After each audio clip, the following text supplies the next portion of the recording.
oceano estamos afogando. O céu se une à terra como um beijo apaixonado.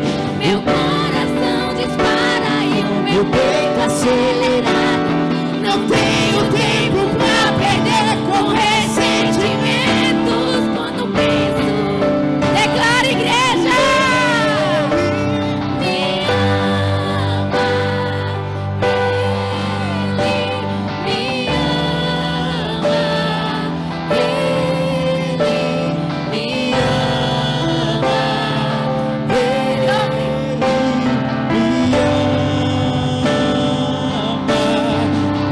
Ele te ama, Ele te ama,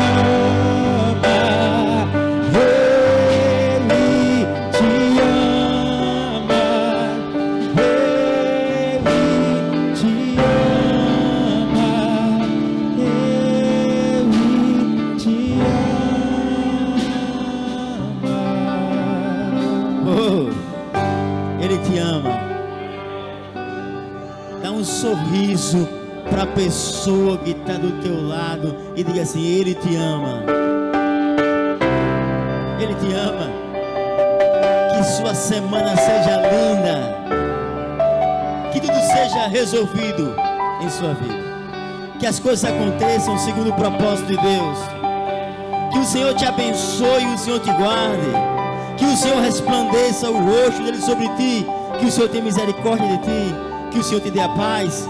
Que o amor de Deus, a graça do nosso Senhor Jesus Cristo, a comunhão do Espírito Santo seja com toda a igreja, hoje e eternamente. Tenha uma ótima semana.